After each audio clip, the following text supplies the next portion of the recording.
라이런 두굿 하나님의 온도로 세상을 따뜻하게 또 시원하게 하는 온도교회에 오신 여러분 환영합니다. 저희가 100도 프로젝트를 진행하고 있는데 성경 읽고 계시죠? 지난주에도 말씀드렸지만 드디어 저희가 신약으로 넘어갔습니다. 예수님에 대해서 저희들이 이제 읽고 있기 때문에 예수님과의 관계가 깊어질 수 있으려면 여기서부터 이제 시작을 하시면 됩니다. 구약까지의 일은 다 잊어버리고 괜찮아요. 새롭게 시작하면 되죠.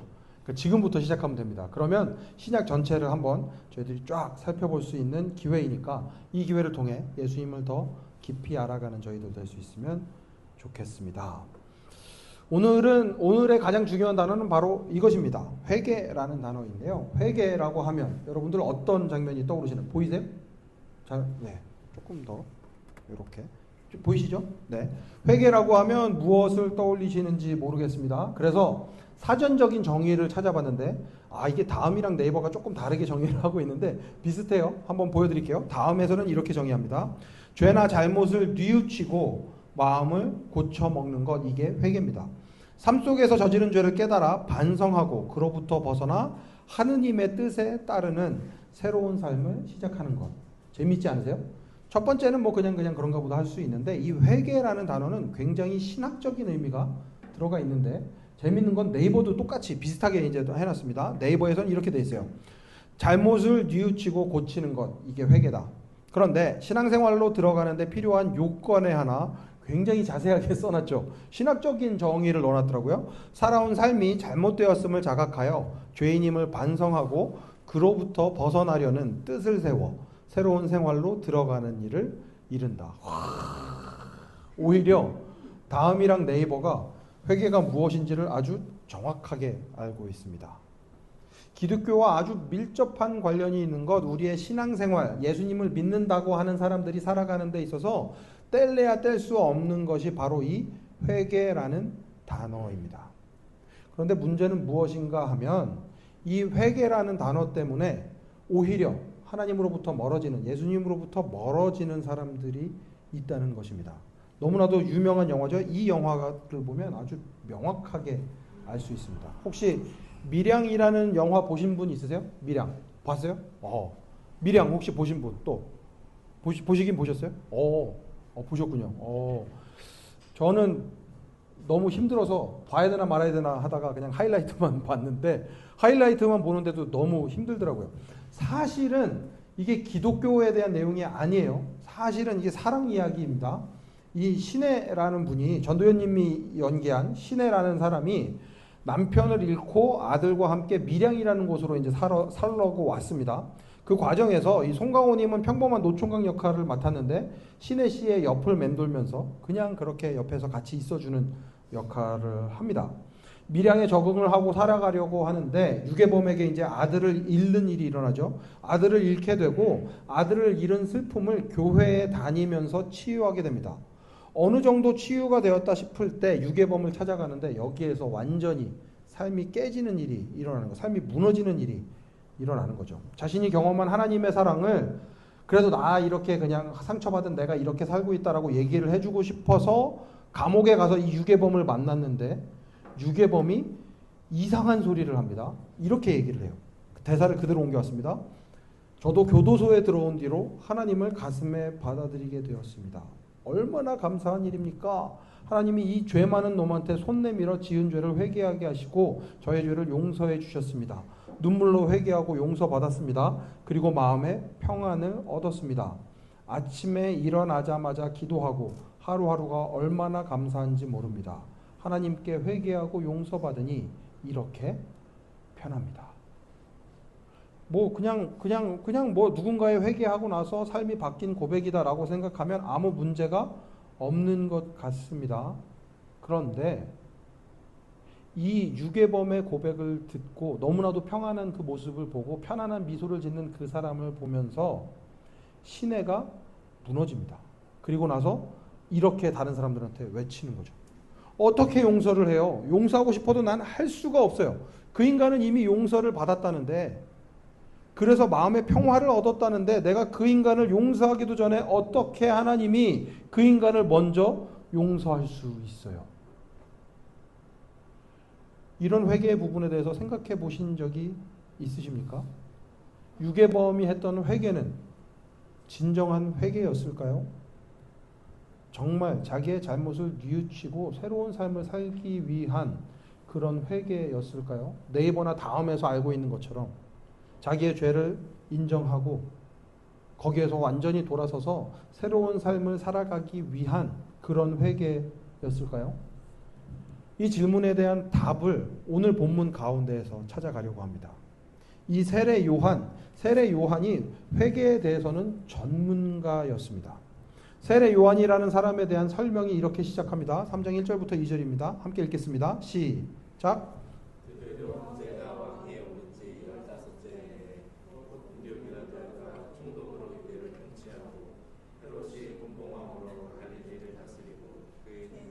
빌립이 분봉왕으로 이두레와 드라고니 지방을 다스리고 루사니아가 분봉왕으로 아빌레네를 다스리고 안나스와 가야바가 대제사장으로 있을 때에 하나님의 말씀이 광야에 있는 사가랴의 아들 요한에게 내렸다. 좀 이렇게 한글 이렇게 검정고시 같은 거 보는 것 같죠? 발음 검정고시 같은 거 보는 것 같죠? 되게 어렵습니다. 지난주에 예레미야에 대해서 이야기할 때 첫 시작 부분이 좀 기억이 나시는지 모르겠습니다. 그 예언자의 배경에 대해서 먼저 쫙 설명을 해주죠. 어떤 상황에서 말씀을 전해야 했는지, 누구의 아들인지 이런 것들을 먼저 기록하고 있었습니다. 똑같습니다.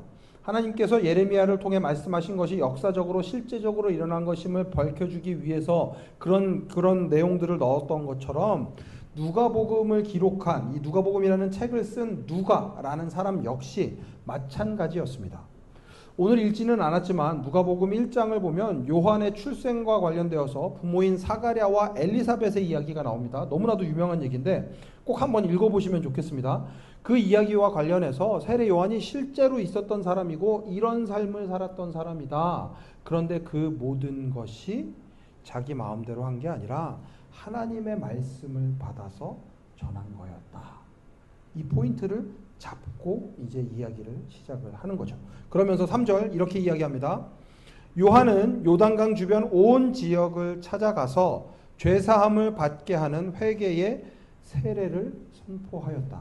그래서 여기에 나오는 요한 앞에는 별명이 붙는데 그게 뭐냐 하면 세례. 존 더 베프티스트. 그래서 세례를 주는 사람. 세례 요한이라고 불리는 이유가 바로 이것 때문에 그렇습니다. 그런데 여기에서 좀 오해하지 않아야 하는 부분이 있는데 이 말씀을 그냥 읽으면 아 그렇구나. 세례를 받으면 회개가 인정이 되는구나. 무슨 시스템처럼 아무것도 하지 않아도 세례를 받아도 퐁 하고 나오면 다시 말씀을 받는 거 이게 아니라 원어 그대로 해석을 하면 이렇게 해석이 됩니다. 죄 사함을 위한 회개의 세례를 전파하고 있었다. 세례를 받았다고 해서 죄 사함을 자동으로 받는 게 아니라 그 세례를 통해서 죄 사함으로 나아갈 수 있도록 이끌어 가주는 그 길로 걸어갈 수 있도록 해준다라는 이야기입니다. 이걸 아는 게 중요합니다. 사람들을 회개의 길로, 회개에 대해서는 전문가라고 할 수 있는 이 사람이 바로 세례 요한이라는 것입니다. 그리고 나서 4절부터 6절까지는 다시 한번 이 세례 요한이 자기 마음대로 한 게 아니라 하나님의 말씀을 이루기 위해서 살아갔던 사람이다 라고 이야기를 하죠. 4절부터 6절 함께 읽습니다. 시작. 그것은 이사야의 예언서에 적혀있는 대로였다. 광야에서 외치는 이의 소리가 있다. 너희는 주님의 길을 예비하고 그 길을 곧게 하여라. 모든 골짜기는 메우고 모든 산과 언덕은 평평하게 하고 굽은 것은 곧게 하고 험한 길은 평탄하게 해야 할 것이니 모든 사람이 하나님의 구원을 보게 될 것이다. 이 세례 요한이라는 사람이 한 일은 분명했습니다. 예수님께서 오실 길을 닦아놓는 거죠. 예수님께서 오셔서 구원을 선포하시게 되는 그 장면을 볼 수 있도록 준비하는 역할이 요한에게 주어진 역할입니다. 그래서 요한이 실제로 회개에 대해서 세례에 대해서 사람들이 말을 하기 시작합니다. 그리고 여기서부터가 정말 중요한데 이제부터는 아까 전에 받았던 그 찜찜한 저게 정말 회개인가 하는 생각이 들었던 그 부분들을 저희들이 살펴보려고 합니다. 그러니까 한 절 한 절 조금 자세하게 보십시오. 7절입니다. 요한은 자기에게 세례를 받으러 나오는 무리에게 말하였다. 독사의 자식들아! 누가 너희에게 닥쳐올 진노를 피하라고 일러주더냐. 독사의 자식들이 이게 지금 저희가 듣기에는 저게 무슨 욕 같지도 않은 이렇게 생각을 하실 수 있는데 당시로서는 이게 굉장한 독설이었습니다. 왜냐하면 이 안에 너는 마귀의 자식이다 라는 얘기까지 들어가 있는 거거든요. 그게 다 포함해서 욕을 하고 있는 거거든요. 세례를 받겠다고 나오는 사람들한테 세례 요한이 오히려 그 사람들 잘 달래서 회개를 하게 해도 될까 말까 한 것 같은데 아주 대놓고 독사의 자식들이라고 이야기를 합니다. 사실 마태복음 3장을 보면 조금 더 자세하게 이 장면을 이야기를 하는데 요한이 이렇게 소리친 게 누구한테 소리친 것인가 하면 당시 종교 지도자들, 요한이 이제 떠오르기 시작하면서 세례 요한이 막 세례에 대해서 전파를 하니까 사람들이 다 세례 요한의 이야기를 들으러 나오거든요. 그러니까 종교 지도자들이 자기의 자리가 위협받기 시작합니다. 이거 봐라. 얘가 도대체 뭐 하는 애지? 그러니까 궁금해서 사람들이 어떻게 하나 보려고 나온 바리새인과 사두개인들, 당시의 종교 지도자들에게 이렇게 소리친 겁니다. 이 독사의 자식들아! 하고 소리를 쳤는데 누가는 이 사람들에게만 한 게 아니라 무리들에게 소리를 쳤다라고 이야기를 합니다. 왜냐하면 이게 그냥 단순히 나온 사람들을 모욕하기 위한 게 아니라 그 사람들이 형식적인 신앙에만 머무르고 있으면 당신들도 독사의 자식이나 다름없는 것입니다 라는 이야기를 하고 싶었던 것입니다. 그렇다면 독사의 자식이 되지 않기 위해서 제대로 신앙생활을 하기 위해서는 무엇이 필요한가? 8절 함께 읽겠습니다. 시작.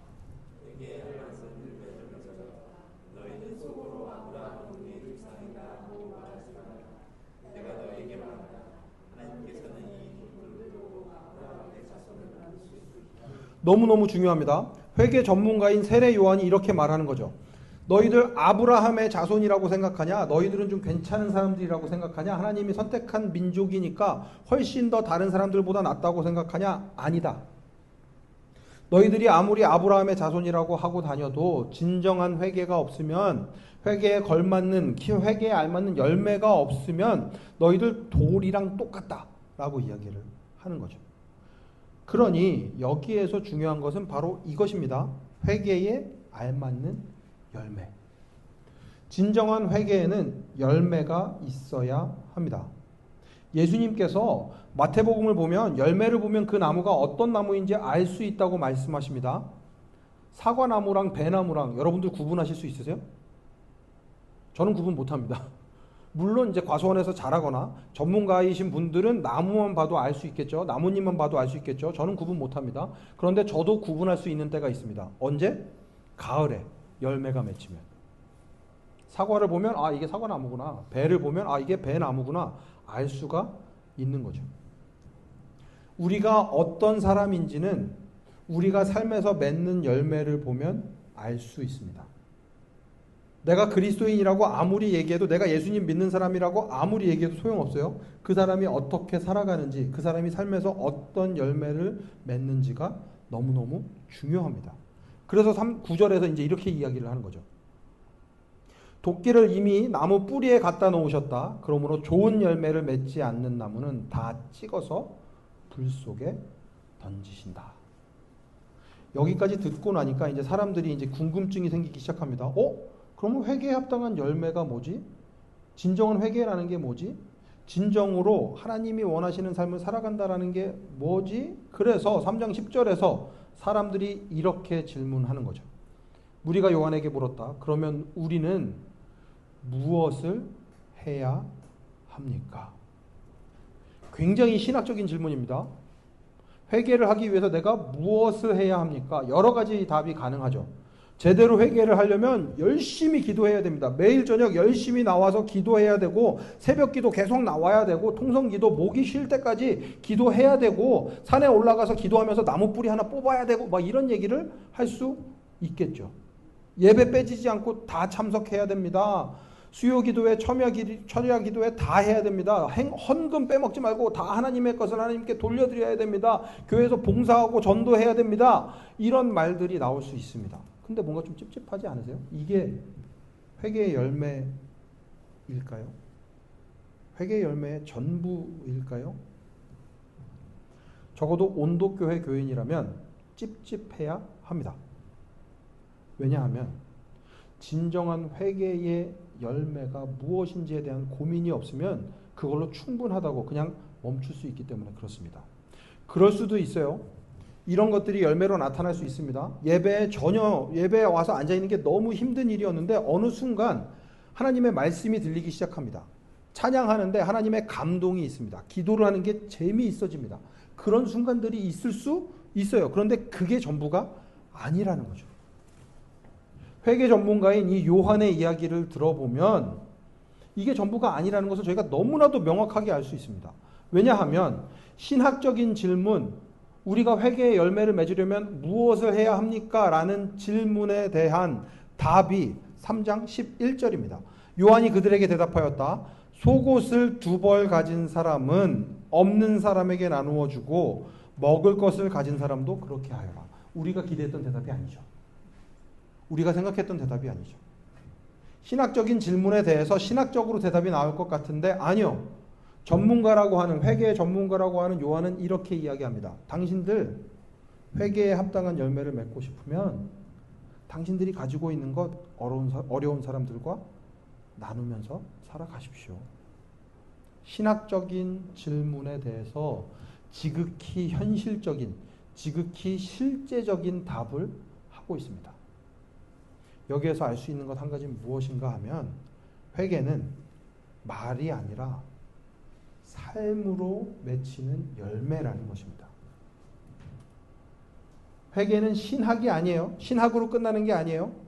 거기에서 끝나는 게 아니라 삶 가운데에서 여러분들이 열매를 맺어야 합니다.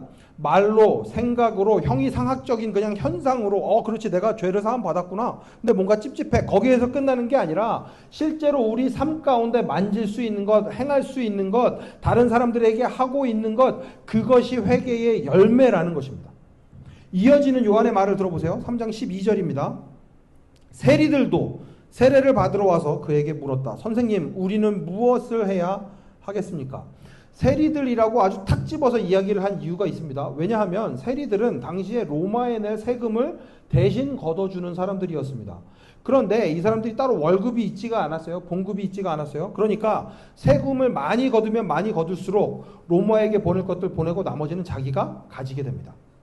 그러니까 같은 유대인들이 보기에 이 사람들은 나쁜 사람들이죠. 우리 거 다 뺏어 가다가 로마 사람들 조금 주고 자기 혼자 배부르게 먹고 사는 그런 사람들이었습니다. 그런 사람들을 곱게 볼 리가 없는 그런 사람들에게 회개의 의미가 무엇인가 하면 요한은 이렇게 이야기를 합니다. 요한은 그들에게 대답하였다. 너희에게 정해주는 것보다 더 받지 말아라. 이어지는 군인들과의 문답도 한번 보십시오. 14절. 또 군인들도 그에게 물었다. 그러면 우리들은 무엇을 해야 하겠습니까? 요한이 그들에게 대답하였다. 아무에게도 협박하여 억지로 빼앗거나 거짓 고소를 하여 빼앗거나 속여서 빼앗지 말고 너희의 봉급으로 만족하게 여겨라. 너무나도 실제적이죠. 회개의 열매는 그냥 머릿속에 있는 신학적인 것이 아닙니다. 회개의 열매는 실제로 구체적으로 삶 가운데에서 맺히는 열매여야 합니다. 여러분의 삶 가운데서 어떤 열매들이 맺히고 있는지를 보면 하나님 앞에 진짜로 회개했는지, 나의 길에서 벗어나서 하나님의 길로 걸어가고 있는지가 나온다는 것입니다. 진정한 회개를 통해 열매를 맺는 사람은 자기 마음대로 살아가는 삶에서 벗어나서 이제는 하나님의 뜻대로 살아가기 시작하는데 재미있는 거, 하나님 사랑은 이웃 사랑으로 연결이 될 때 진정으로 그 사람이 어떤 존재인지를, 그 사람이 어떤 열매를 맺으면서 살아갈 수 있는지를 보여준다는 것입니다. 그래서 회개는 하나님 사랑이 이웃 사랑으로 연결이 될 때 열매를 맺습니다. 너무너무 중요합니다. 아까 전에 밀양에서 느꼈던 그 찝찝함의 정체가 바로 이거기 때문에 그래요. 자기는 하나님이랑 관계가 괜찮아졌대요. 하나님 사랑한다고 이야기를 했잖아요. 그 살인범이, 그 유괴범이 그렇게 얘기를 했잖아요. 그러면 하나님을 정말로 사랑하면 하나님이 사랑하는 그 사람, 나 때문에 아픔을 당했던 그 사람 때문에 나의 마음이 아파야죠. 그게 진짜 하나님을 사랑하는 사람이죠. 하나님을 정말로 사랑한다면 하나님이 사랑하는 내 옆에 있는 그 사람, 내 이웃의 그 사람, 내가 내 옆에 있는 그 형제 자매를 사랑할 수밖에 없습니다. 거길로 연결이 되지 않는다면 하나님 사랑도 진정한 사랑인지에 대해서 의심해 봐야 돼요. 내가 정말로 하나님과의 관계가 괜찮은지 의심해 봐야 돼요. 바로 이 부분 때문에 미량의 그 유괴범이 나쁜 사람인 거예요. 자기 혼자서 평안하잖아요. 자기 혼자서 하나님이 주신 마음으로 평안하잖아요. 아니요. 진정한 그리스도인이라면 그렇게 평안할 수 없습니다. 정말 회개했다면 아픔이 있죠. 자기가 저지른 죄 때문에 다른 사람들의 삶이 어떻게 망가졌는지를 본다면 그냥 그렇게 편안할 수가 없습니다. 나는 내 죄 씻음 받았으니까 나는 아무렇지도 않다. 나는 구원받았다. 진정한 회개가 무엇인지 모르는 사람입니다. 하나님과의 관계가 회복이 되었다면 내 이웃과의 관계도 회복이 되어야 해요. 그게 진정한 회개입니다. 그게 바로 회개에 합당한 열매입니다. 오늘 요한이 우리에게 울부짖고 있는 내용이 바로 이 부분이에요. 너희들 회개했다면서 어떻게 너 옆에 있는 네 형제 자매에게는 어떻게 그렇게 대할 수 있냐? 정말 회개를 했다면, 정말 나를 사랑한다면 너희들 서로 사랑하면서 살아가야지. 적어도 우리 온도교회 성도 여러분은 이 부분에 대한 고민이 있으면 좋겠습니다. 어떻게 하나님과의 관계를 이웃과의 관계로 확장시킬 수 있는지 끊임없이 고민하는 우리 온도교회 성도님들 되시기를 간절히 축원합니다. 말씀 마치겠습니다.